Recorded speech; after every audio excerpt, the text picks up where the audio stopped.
بسم الله الرحمن الرحيم به نستعين إنه خير ناصر ومعين والصلاة والسلام على سيدنا ونبينا وحبيبنا وحبيب إله العالمين أبي القاسم المصطفى محمد. اللهم صل على محمد وآل محمد وعلى أهل بيته الطاهرين المعصومين لا سيما بقية الله في الأرضين روحي وأرواح العالمين لتراب مقدمه الفداء. رب اشرح لي صدري ويسر لي أمري واحلل عقدة من لساني يفقه قولي واغفر ذنوبنا كلها بحرمة محمد وآل محمد. اللهم صل على محمد وآل محمد. قال أمير المؤمنين علي بن أبي طالب عليه السلام: ما أضمر أحد شيئا إلا ظهر في فلتال لسانه وصفحات وجهه. صل على محمد وآل محمد.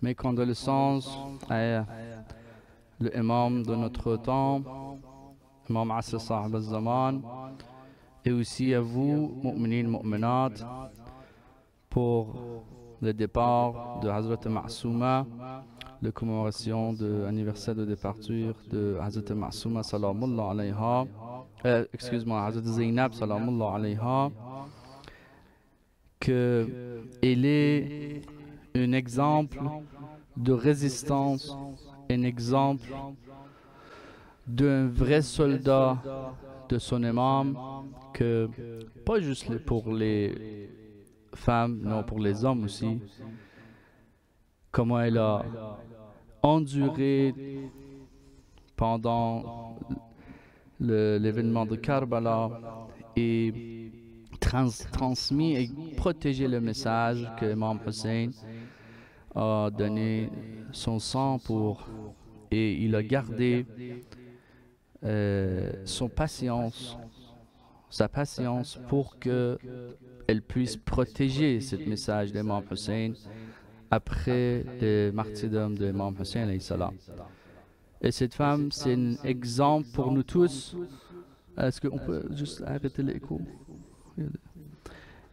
C'est un exemple pour tous, pour que on apprend beaucoup de leçons de sa manière de défendre, de protéger l'islam, sa manière de protéger et clarifier le message de Imam Hussein.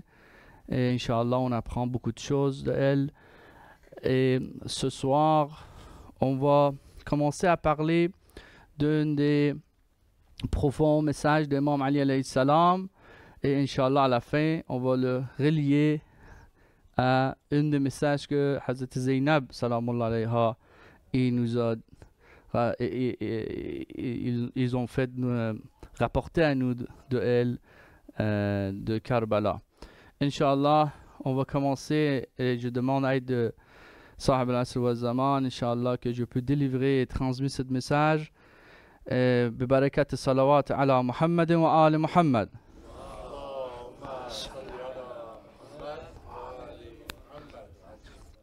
Est-ce qu'on a le microphone Wi-Fi sans fil pour que le frère il récite le Coran avec? Si on voulait lire quelque chose. Ah, il est là. Ok, c'est bon. Juste être prêt pour que. C'est bon. Pas maintenant, juste je voulais que soit. Salli ala Muhammad wa ali Muhammad. Allahumma. Donc, Imam Ali alayhi salam, dans cette hikmah numéro 26 de Nahj al-Balagha, il nous dit que n'importe quoi que quelqu'un cache dans son cœur, les émotions ou des paroles qu'il cache, ça peut se manifester, ça peut se montrer dans son apparence, dans son réaction et même dans ses paroles. Et ce sujet, c'est un sujet qui est, il y a des études académiques qui sont déjà faites sur ce sujet. Il s'appelle, dans les domaines académiques, il s'appelle reconnaissance des émotions et des expressions faciales ou des fois il appelle analyse des micro-expressions faciales, et d'autre part qui est relié à la parole, il appelle analyse des déclarations, analyse de contenu verbal. C'est un sujet académique qu'on va parler, mais avant d'ouvrir ce sujet, on doit avertir qu'il y a un autre sujet qui s'appelle physionomie. Et physionomie, l'islam ne l'accepte pas. Physionomie, c'est pratiqué à l'époque ancienne. Il y a des contenus qui disent que c'est pratiqué dans le 5e siècle avant Jésus-Christ. Avant Jésus. Et c'est quoi? C'est que ils disent qu'il y a une relation forte entre l'apparence de quelqu'un, physiquement, l'apparence physique de quelqu'un, avec ses caractéristiques. Que c'est pratiqué même dans le 19e siècle. Dans des domaines comme criminologie. Il y a beaucoup de gens, à cause de cette théorie qui était pratiquée dans le 19e siècle ou avant ou après, étaient emprisonnés, étaient morts, étaient tués. Et il y a beaucoup d'innocents qui étaient tués, emprisonnés à cause de leur apparence. Par exemple, ils disaient si leur tête est comme cette size, ou si leur peau était cette couleur, ou si leurs yeux étaient comme ça, lui a beaucoup de chances de devenir un criminel, donc on va l'emprisonner avant qu'il ait l'opportunité de faire un crime. Il y a beaucoup de manières de pratique qui est alentour de cette pensée, même dans le monde d'aujourd'hui, qu'on va parler plus à propos de ça. Mais oui, ils disent que dans Athènes, il y a une parole d'Aristote qui dit qu'il y a une relation entre apparence et le caractère, et il le fait descendre de 5e siècle avant Jésus-Christ. Et il y a beaucoup de par exemple, un des exemples, c'est des Amérindiens en Amérique Nord. Ils ont tué, emprisonné, même quand ils voulaient prendre la domination, ils voulaient prendre le contrôle de eux, ils les traitaient d'une façon que eux autres sont des esclaves. Et les gens de peau blanc avec les yeux verts ou les cheveux blonds et tout ça sont des anges qui viennent les aider et tout ça. Et comme ça qu'ils contrôlaient les gens, ils tuaient les gens les Amérindiens en Nord, Amérique Nord. Ou Afrique Sud. Les gens d'Afrique Sud qui ont esclavé beaucoup de gens, et ils traitaient vraiment d'une façon inhumaine ou façon animale qui, vous savez, vous pouvez lire l'histoire, vous savez ça. Et ça vient autour de cette théorie. C'est une théorie qu'elle est arrogante, il se justifie pour oppresser les autres. Et c'est une théorie pour, comment on dit, brainwash, pour influencer les gens pour qu'ils croient même eux-mêmes qu'ils sont des criminels. Lavage de cerveau, ouais. Ils utilisent ça pour laver le cerveau des gens pour qu'eux-mêmes perdent la confiance ou pensent que eux autres sont des plus bas personnes à cause que leur apparence et tout. Et on va discuter plus à propos de ça, qu'est-ce qui arrive aujourd'hui dans le monde. Et bien sûr, l'islam ne l'accepte pas aujourd'hui. Donc aujourd'hui, je vais juste donner une petite explanation et on va ouvrir plus en détail qu'est-ce qui arrive. Mais aujourd'hui, bien sûr, cette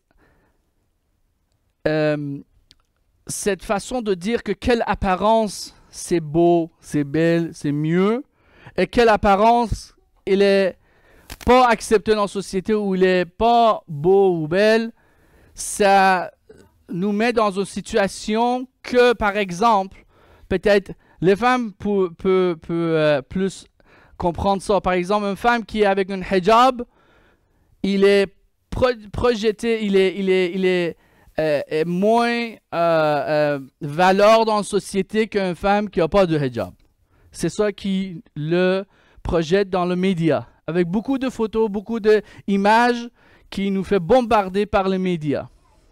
Ou par exemple, une personne qui a une peau noire ou une peau un peu pâte, ouais, il est moins, ou il a moins de valeur que quelqu'un qui est blanc ou avec des yeux verts ou des cheveux blonds et des choses comme ça. Et ça fait pas juste, ça ne fait pas l'effet ou l'influence de notre jugement envers les autres, ça fait même influencer nous-mêmes de faire juger nous-mêmes. De façon qu'on juge nous-mêmes, il y a beaucoup d'influence qui est reliée à ce sujet. Surtout, les femmes, il faut faire attention à ça. Ne jamais penser qu'à cause que vous avez le hijab, ou les filles qui commencent à porter le hijab, ne jamais penser qu'à cause que vous avez le hijab, vous avez moins de valeur. C'est exactement le contraire. C'est exactement le contraire parce que vous voulez montrer la valeur de femme, c'est qu'est-ce qui est là dans son cerveau. Pas dans l'apparence. Vous voulez montrer qu'une femme, elle a le prestige, elle a le respect, elle doit avoir le respect parce que elle est aussi une intellectuelle comme les hommes. Pas juste à cause qu'elle est belle ou elle se montre les beautés, il faut le respecter. Non. C'est à cause qu'elle a l'intellect, il faut le respecter. Il y a beaucoup de choses qu'on peut parler à propos de ce sujet. Il y a beaucoup de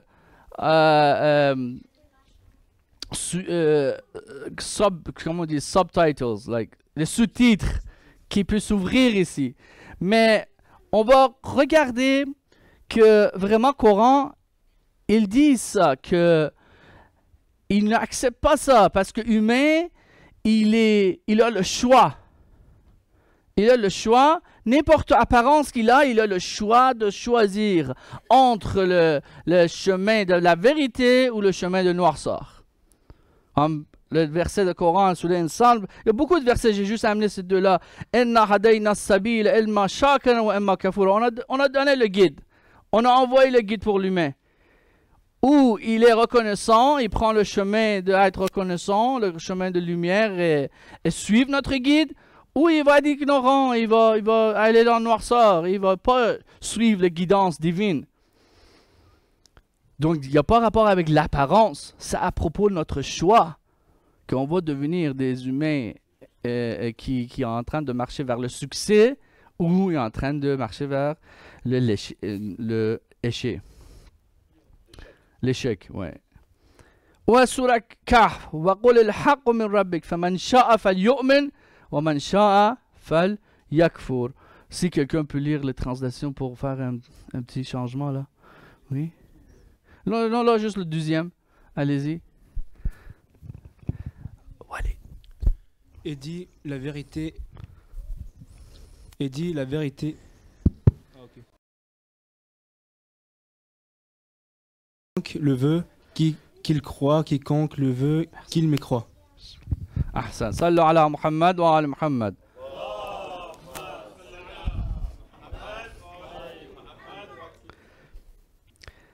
Retournons à notre hikmah numéro 22 de Nahj al-Balagha de Imam alayhi salam, Imam Ali alayhi salam. Donc, bien sûr, dans cette hikmah, Imam il parle de deux sujets.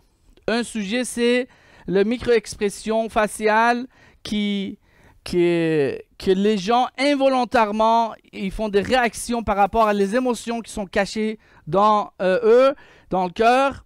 Et donc vous voyez la différence entre physionomie et micro-expression faciale. Donc physionomie, ils disent que l'apparence de quelqu'un montre les caractéristiques de cette personne. Ça veut dire qu'il est dans son DNA ou ADN, on dit en français.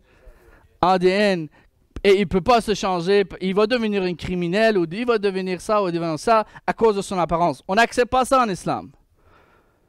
Mais il y a beaucoup d'études autour de ça, et il y a beaucoup de théories, il y a beaucoup des gens, beaucoup de gouvernements qui l'ont pratiqué, et il est en train de pratiquer aujourd'hui, même dans le réseau média, pour sélectionner dans le marketing, pour, comment on dit, gathering, comme ramasser des data sur les visages, sur l'image qu'il y a dans les différents profils, et après, ils commencent à envoyer certaines publicités pour certains gens avec certaines apparences.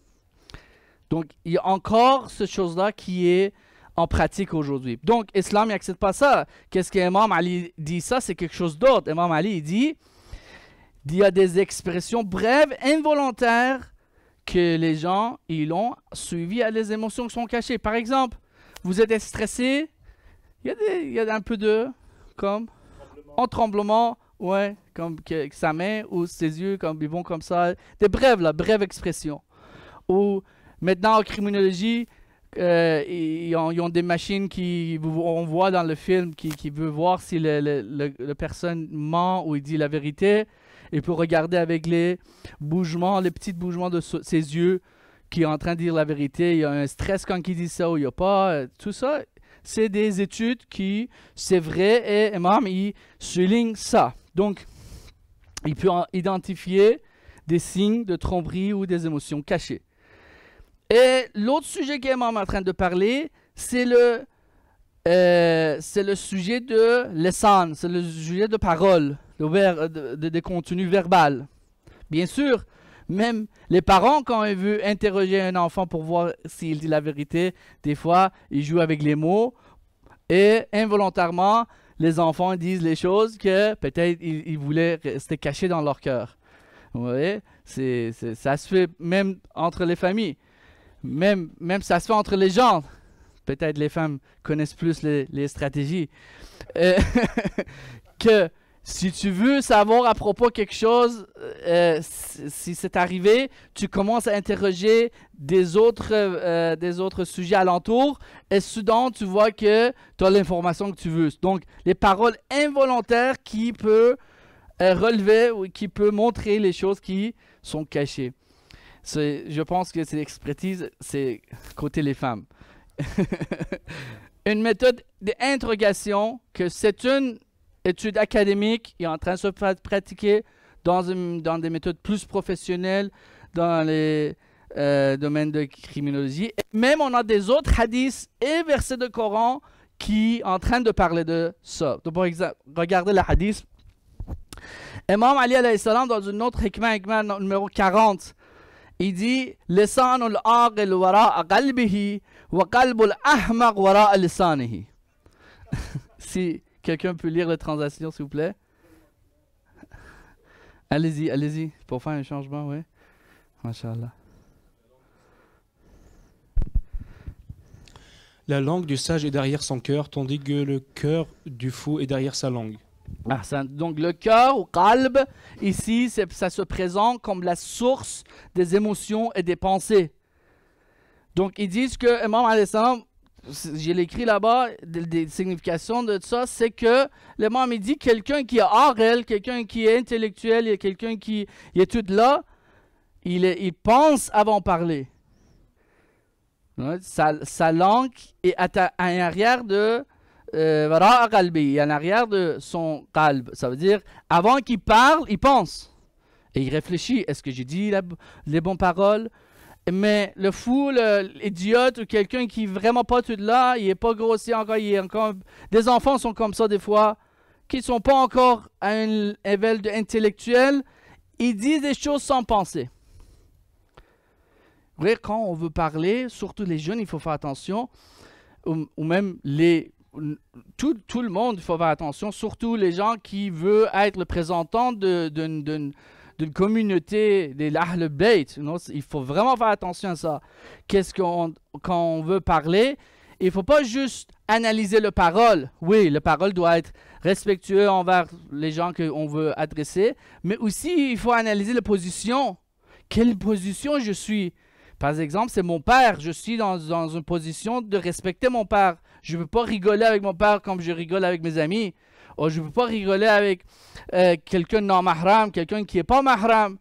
Dans une ambiance que je suis musulman, je suis un suiveur d'Ahl Bayt, je dois faire attention, je ne peux pas dire n'importe quel joke, n'importe quelle blague avec n'importe qui. C'est vraiment important. Il faut savoir les positions où ce que je suis, les positions de quelqu'un que j'ai en train d'adresser, les positions que moi j'ai dans les yeux des gens quand j'ai en train de parler. C'est vraiment important. Et comme j'ai dit hier soir pour eux qui étaient là, des fois, on oublie que les paroles, ça compte comme des actions. Il faut faire attention. Et surtout moi je suis une target, comment on dit, une cible de cette parole parce que moi je parle beaucoup. Donc, Inch'Allah, j'ai besoin de votre doigt, j'ai besoin beaucoup de votre doigt. Inch'Allah, je ne dis pas quelque chose qu'il y a beaucoup de gens qui écoutent, je ne dis pas quelque chose qui ça m'ennuie quelqu'un. Inch'Allah, Allah subhanahu wa ta'ala nous aide. Bisalawat ala Muhammad wa ala Muhammad.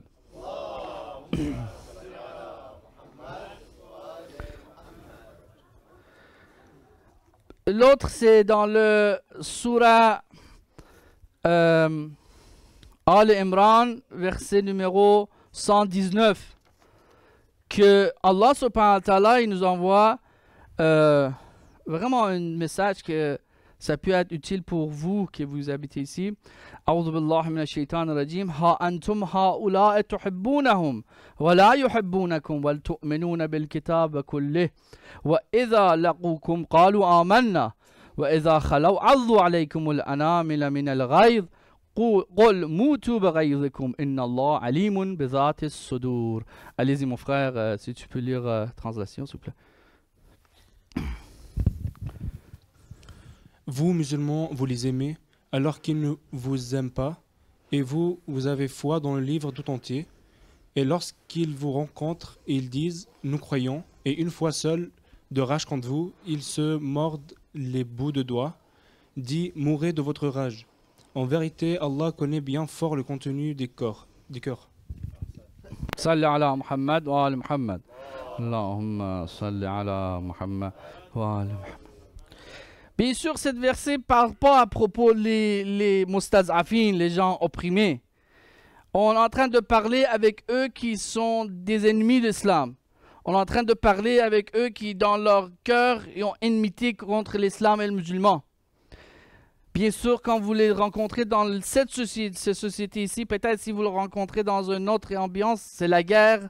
Ils vont montrer vraiment qu'est-ce qu'ils ont dans le cœur envers les musulmans. Mais dans ces sociétés ici, bien sûr, ils vont vous écouter, ils vont rire devant vous, ils vont vous respecter, mais à l'arrière, ils vont mordre les doigts, ou une autre définition, c'est de presser les dents un contre l'autre, parce que à cause de ces rages qu'ils ont contre vous. Donc, Allah est en train d'écrire, Allah est en train de dire qu'il y a une émotion et il y a une réaction par rapport à cette émotion cachée dans leur cœur. Il est en train de exactement définir ce qu'ils sont en train de parler aussi. Donc, ça aussi, c'est important pour les jeunes qui vont à l'école. Faites attention, peut-être votre mère ou votre parent, des fois ils sont fatigués ou des fois ils vous disent beaucoup de pas faire ça, pas faire ci, ils sont un peu sévères avec vous. Et quand vous allez à l'école, vous voyez que la femme ou l'enseignant est toute gentille avec vous et rit avec vous, vous pensez, oh, donc l'enseignant est mieux que mes parents. Ou les jeunes qui vont à l'université ou les gens qui vont dans la société, quand ils viennent chez eux, ils voient leurs parents fatigués ou vous comprenez, un peu sévères avec vous. Et après, ils vont dans la société, ils voient que les non-musulmans sont bien gentils avec eux, donc les non-musulmans sont mieux que mes parents. Non. Il faut faire attention. Des fois, ils ont une vitrine qui est belle, mais dans le cœur, il est pas vraiment beau. Qu'est-ce qu'ils ont envers les musulmans et envers les gens de la vérité. Moutou bighayrikum. C'est la réponse de Allah subhanahu wa ta'ala. Surah Ahzab, un autre verset, ça c'est vraiment important pour les filles et les femmes d'écouter à qu'est-ce qu'Allah subhanahu wa ta'ala dit, et même les hommes. Il dit Ya nisa an-nabi, lastunna ka'ahadin min an-nisa in اتقيتن فلا تخضعن بالقول فيطمع الذي في قلبه مرض وقلن قولا معروفا. Donc si mon frère Walid, est-ce que tu peux traduire s'il vous plaît? Il est fatigué. Bismillah ar-Rahman ar-Rahim. Ô femme du prophète, vous n'êtes comparable à aucune autre femme. Si vous êtes pieuse, ne soyez pas trop complaisante dans votre langage, afin que celui dont le cœur est malade, l'hypocrite, ne vous convoite pas, et tenez un langage décent. Sallu ala Muhammad wa ala Muhammad.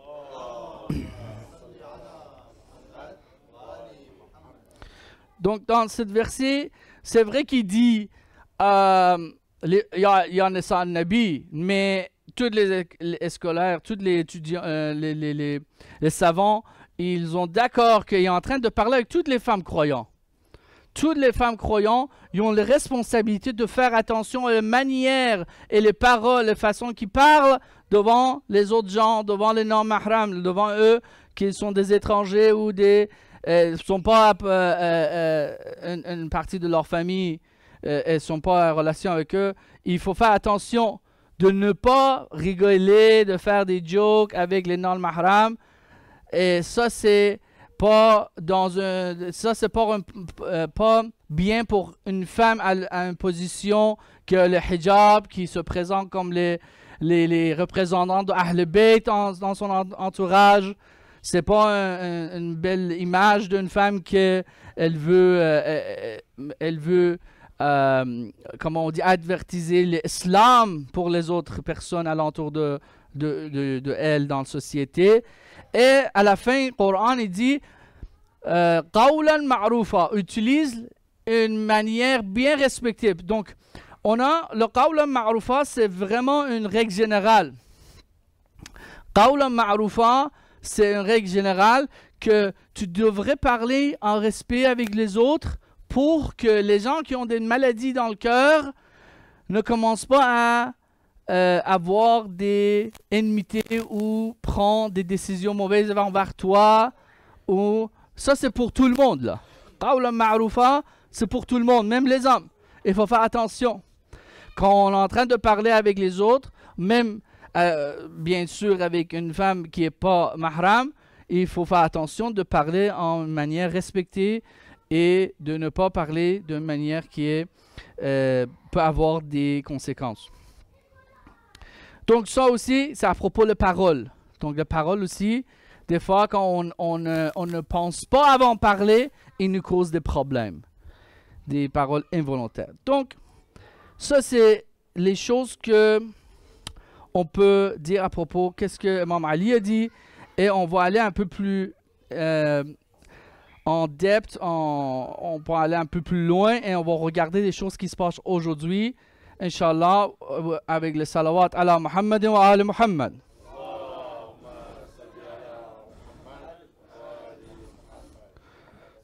Donc, une des choses, un problème grave quand on est en train de vivre dans notre époque avec ce problème, c'est exactement le problème qui est causé par un jugement mal de quelqu'un par rapport à son apparence. Et j'ai dit que je vais ouvrir ce sujet, que ça peut être lié à qu'est-ce qu'on a appelé comme physionomie, ça peut être lié à plusieurs d'autres théories psychologiques de l'Ouest qui parlent à propos de les relations d'apparence avec les caractéristiques de personnes. Mais il faut faire attention à ce sujet parce que aujourd'hui, on est bombardé avec des différentes images, différentes photos, différents films que il veut nous faire influencer notre jugement par rapport à protocole et les valeurs perçues de le système qui contrôle le média. Et malheureusement, ces valeurs sont souvent établies selon un programme hiérarchique oppressif. C'est des oppresseurs qui ont le contrôle de le média, les protocoles qu'ils utilisent pour quelle personne que devrait être le voleur dans le movie, dans le film, quelle personne devrait être le sauveur dans le film, quelle personne devrait être utilisée pour cet avertissement, ou publicité, si on peut dire, ouais. Le terroriste dans le film, comment... Avant, ça ressemblait à un russe, mais maintenant, ça ressemble à un arabe. Ça change, là. Donc, il faut faire attention. Il faut vraiment faire attention à ça. Pourquoi? J'ai déjà parlé, être révolutionnaire, ça veut dire quoi? Être révolutionnaire, c'est quelqu'un qui veut faire changement dans sa société, oui? Donc, comme quelqu'un qui est révolutionnaire, comme quelqu'un qui est musulman, il veut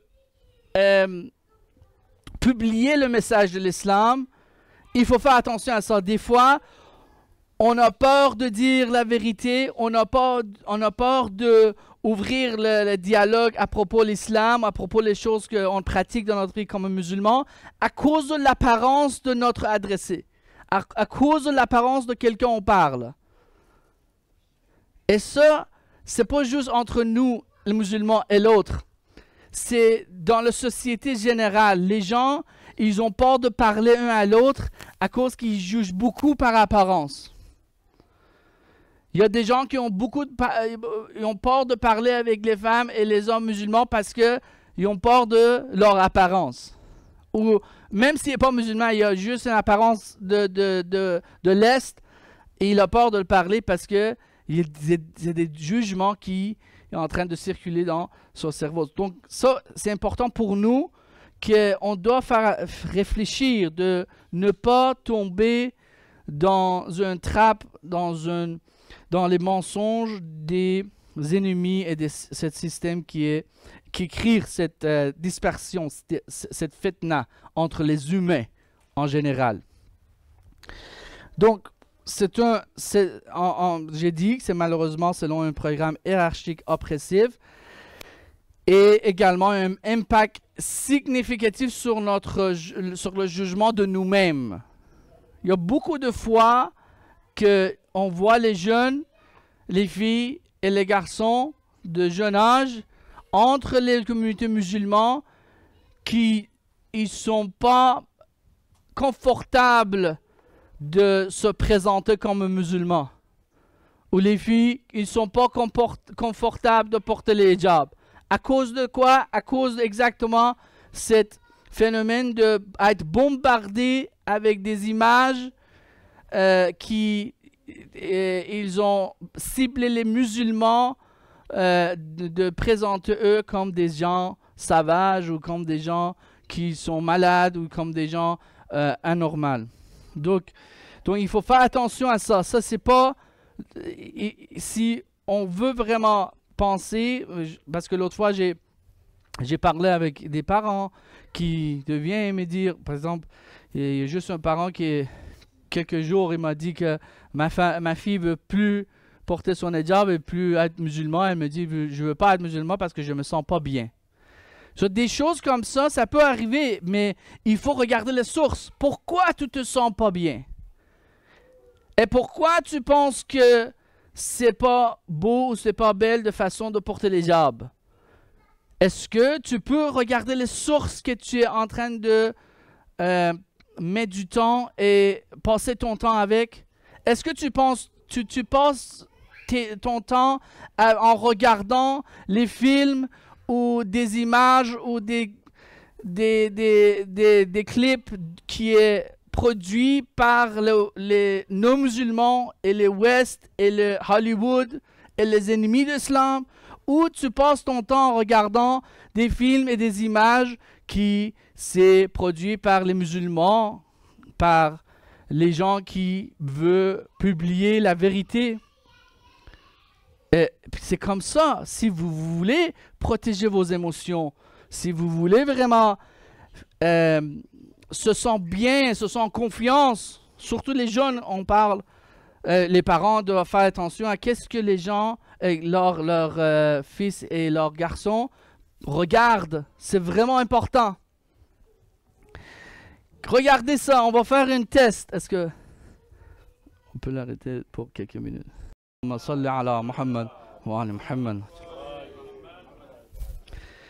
Que cette parole, on peut dire c'est un cours au complet de médias. Imaginez une femme avec ses enfants, avec sa sœur, avec son frère et d'autres membres de sa famille, et en train de voyager, aller vers quelque part qui sont promis de devenir le chef de cette ville. Et elle a vécu tellement des moments tristes et durs qu'on ne peut pas imaginer qu'un jour peut arriver à nous. Mais, oui, je l'ai dit, oui. Mais quand elle arrive devant l'oppresseur de son temps, il dit « Ma ra'aytu illa jamila » Il dit « J'ai rien vu sauf la beauté. »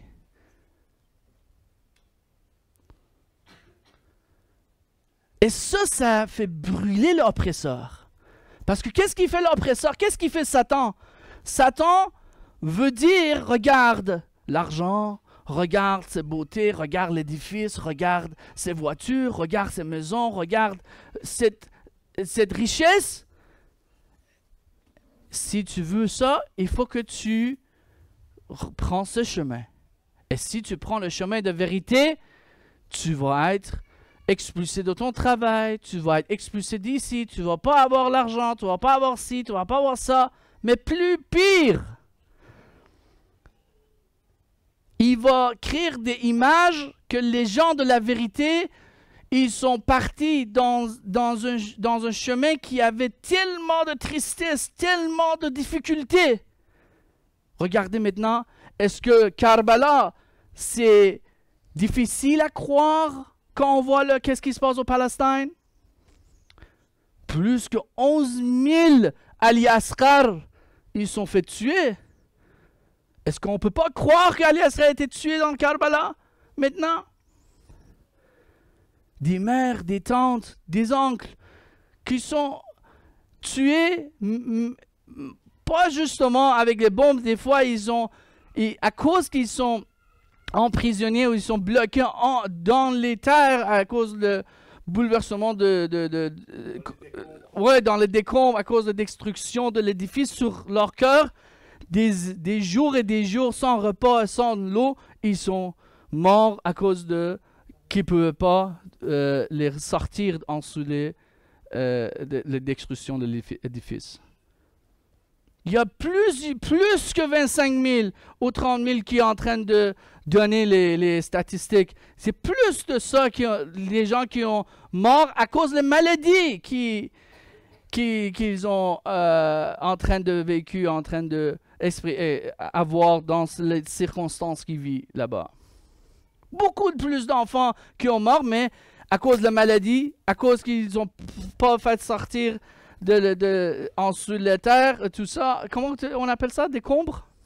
Des décombres, oui. Oui, des débordements, exactement.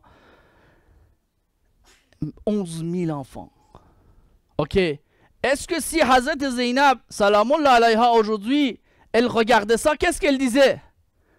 Elle disait la même chose. Pourquoi? Parce que ça, c'est pour rester debout devant l'oppresseur. C'est beau. Bien sûr, c'est triste. Mais ne pas peur que la même chose arrive à vous. C'est ça que je veux dire. Qu'est-ce que Satan est en train de faire? Qu'est-ce que ce oppresseur est en train de faire avec ces images qu'il est en train de construire dans Palestine? Il veut faire peur aux musulmans. Il veut dire, regarde, on vous tue comme ça, comme des animaux. On va tuer vos enfants. Et là, vous voulez rester debout devant nous? on va vous tuer. Et là, il faut comprendre ces paroles de Hazrat Zainab salamullah alayha.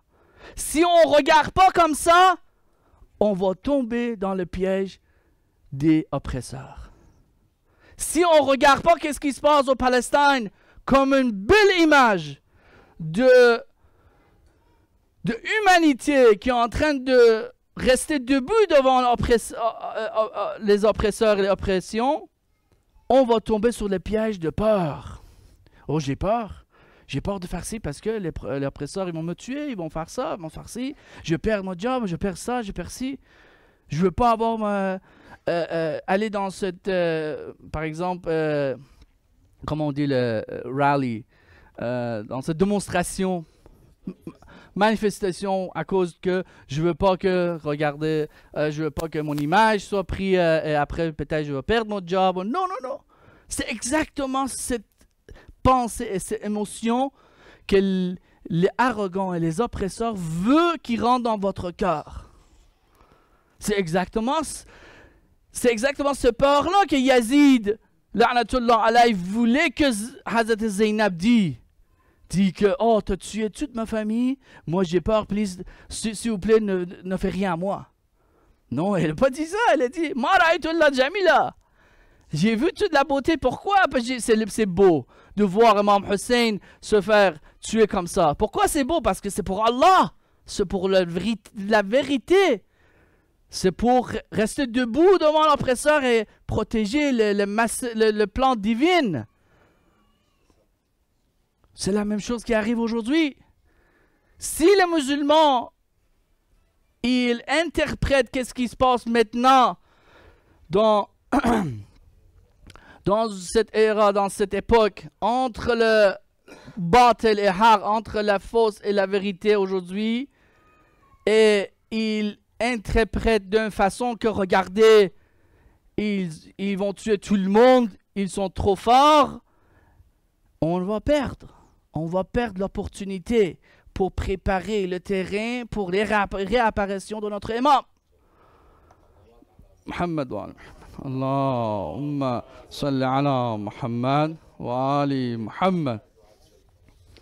Il ne faut pas tomber dans le piège de les oppresseurs qui nous montrent. On vit dans une société avec du confort, avec la beauté, mais comme je vous avais dit dans la dernière fois que j'avais lecture, en arrière de ce système, il y a des gens qui se suicident, il y a des gens qui tombent dans l'alcool, il y a des gens qui tombent dans le casino et gambling, il y a des gens qui perdent leur famille, il y a des gens qui perdent leurs enfants, il y a des gens qui ils savent même pas c'est qui leurs parents.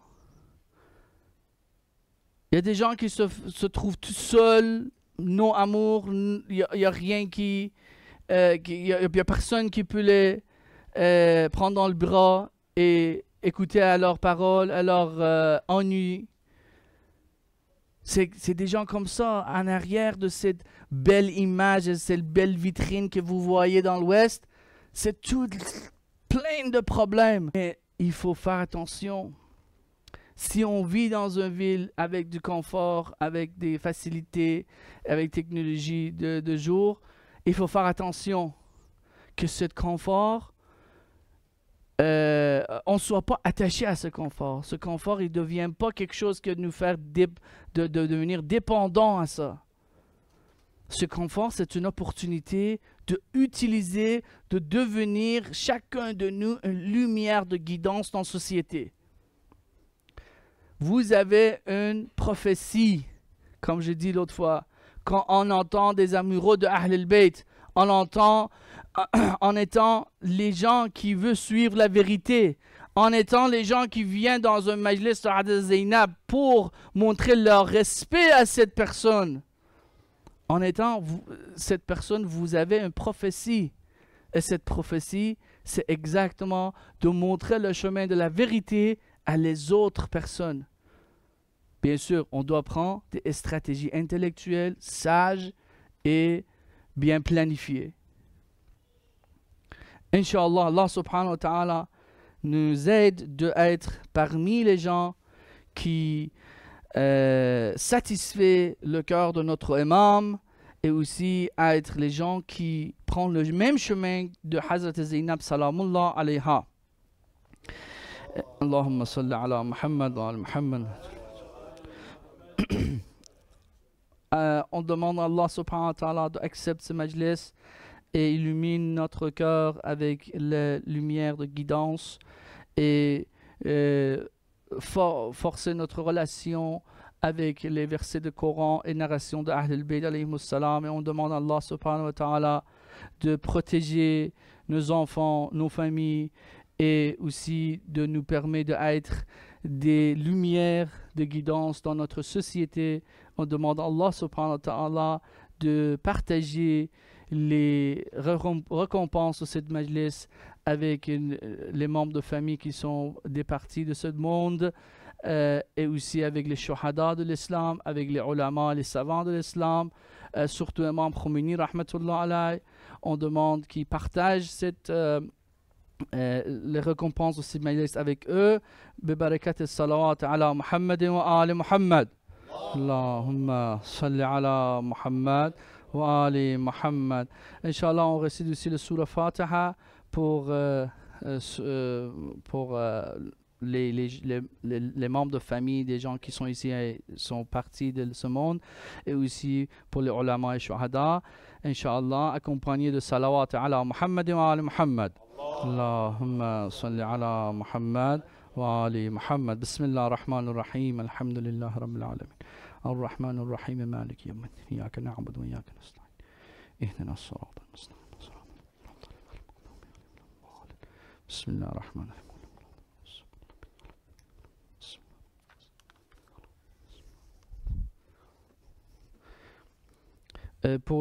Je pense qu'après ça, c'est fini le programme, mon frère Maurice. Vous voulez lire? Oui, oui. Attendez, je vais le trouver. Donc, mon frère, sujet qu'on lit les ziyara de Hazrat Zainab salamullah alayha, Inch'Allah. Je vois ici.